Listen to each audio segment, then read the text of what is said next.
Namaskar. Hope you are safe and healthy. Prayers for your and your family members' health and happiness. In this video lesson, I am going to help you understand chapter number 1 of class 10th Social Science.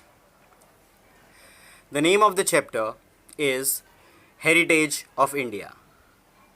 In your class 10th history part, social science book focuses on cultural heritage of India in various areas like handicrafts, arts, architecture, sculpture, literature, science, mathematics, technology, astrology, astronomy, and so many other areas. The history section also highlights the importance of preservation of our heritage. We will try to understand why we should preserve our heritage. Before we go on with the contents of chapter number 1 in detail, let me try to make you understand or help you understand some very important terms used in this chapter. The name of the chapter is Heritage of India. But do you know what is the meaning of the word heritage? There is yet another term used in this chapter, that is culture. What is culture? What is the difference between natural heritage and cultural heritage? So I'm going to help you understand the meaning of all these terms with examples. Let me help you understand the meaning of the very first term, and that is heritage. Heritage is some kind of a gift which is passed on to us, to this generation, from the previous generation. This word has a close connection with a word that is used in biology. Have you heard the word heredity? We get certain characteristics of our parents and our grandparents. Have you noticed that? For example, the eye color, the shape of your nose, even some illness could be inherited. So the word heredity has a connection with heritage.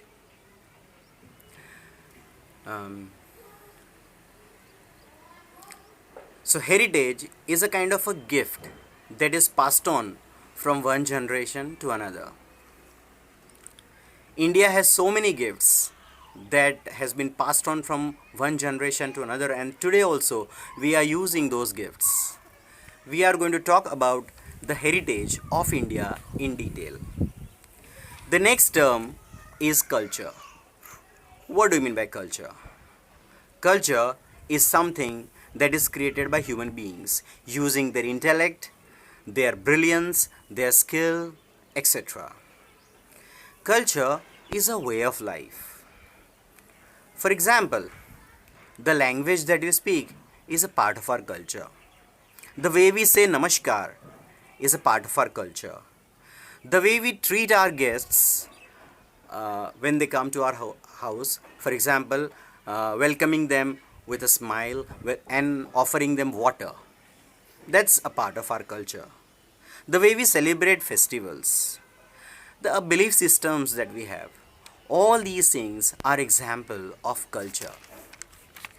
It is said that India is a culturally rich country. So we are going to see the richness of Indian culture in our history section. That takes me to the next two terms. The next two terms are natural heritage and cultural heritage. What is the difference between natural heritage and cultural heritage? Let us first try to understand what are the gifts of nature. What constitutes nature? What do we call nature? So some examples of natural elements and natural things are the mountains, the hills, the rivers and the oceans, the trees and the forests, the minerals that we find from below the earth's surface, the wildlife, the day and the night, the various seasons, the sun and the moon, and there are so many things that are a part of our nature. All these things are not made by human beings. They are not made by human skill or human intelligence. Therefore, these are called natural things. They are made by natural forces. Our previous generations have been using these gifts of nature, and today we also are using them. So we can say that our previous generations have used them and kept them for us intact and safe so that today we can use them. So let me ask you, what will you include in the natural heritage of India? What is so specific about nature in India? Can you think of the various gifts of nature that nature has given to India?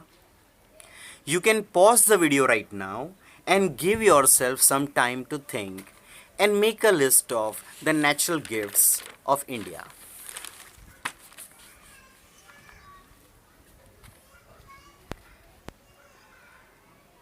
Let me now list down the various natural gifts of India that Indians use, that our country India has got.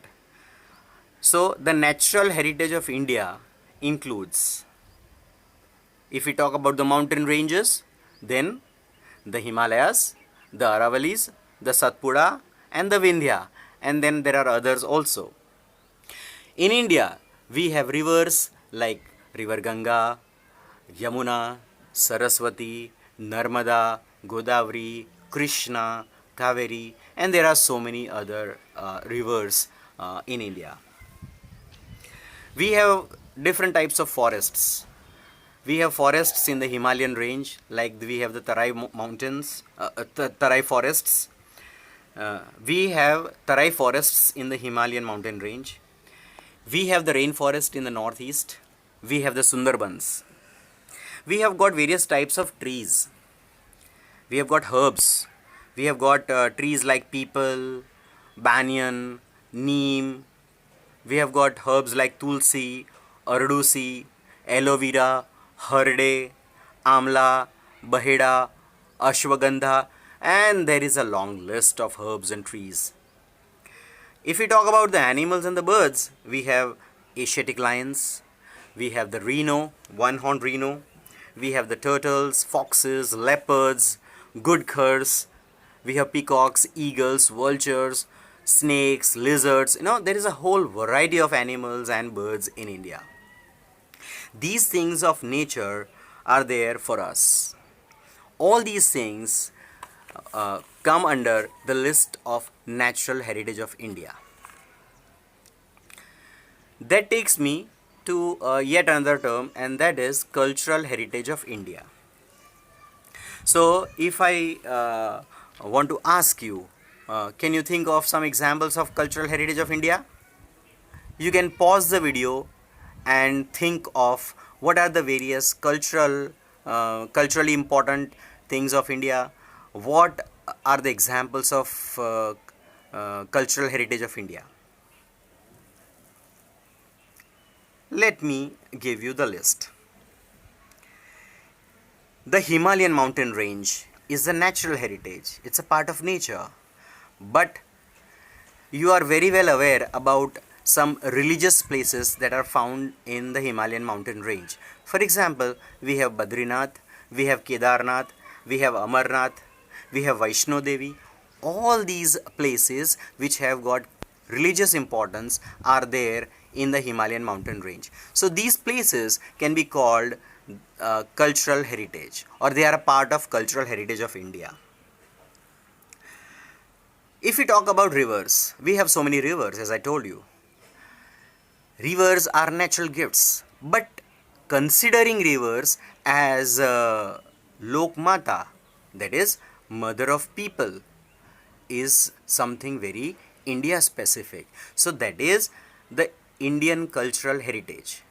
So considering rivers as Lok Mata is the example of cultural heritage of India. That is something very Indian. Then the trees and the herbs, the people, banyan, neem, ardusi, tulsi, bahida, ashwagandha. Some Indians have created a medical science out of it. Do you know what I am referring to? What am I referring to? Well, I am referring to Ayurveda. So, Indians have found out medicinal qualities in many herbs and made Ayurveda and helped so many Indians and people abroad. So, Ayurveda is a cultural heritage of India. Then, worshipping the trees is something very Indian. Then there are festivals based on trees, like we have Vat Savitri Vrat.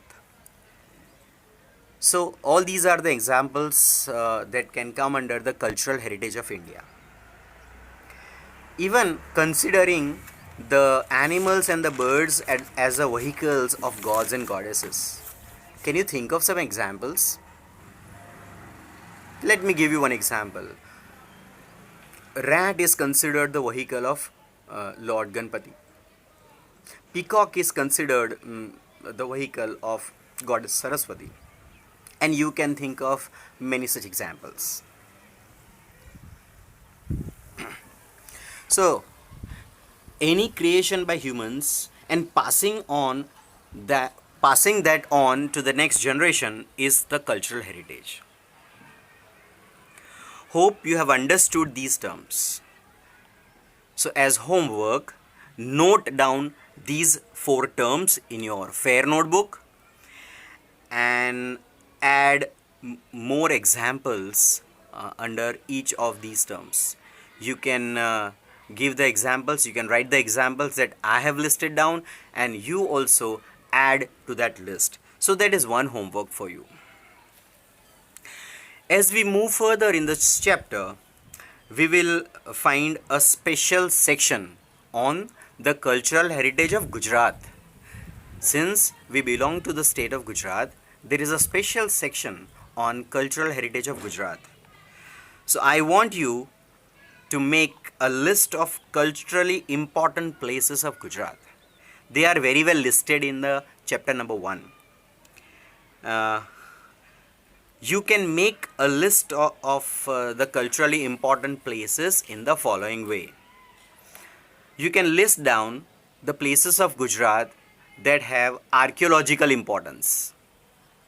Then you can list down the places that are found in Gujarat that people go for a pilgrimage. List down the places having tourist importance, where tourists throng the places. Then make a list of fairs that are celebrated in Gujarat. So when you write down these names, also mention the places where these places are located, the name of the districts and the cities where these places are located. You can also find out the pictures and paste in your notebook. So I hope that you have understood the 4 terms, that is heritage, culture, the difference between natural heritage and cultural heritage. Think about these terms and make notes on these 4 topics. Read the chapter and add examples to these terms. Meet you in the next video lesson.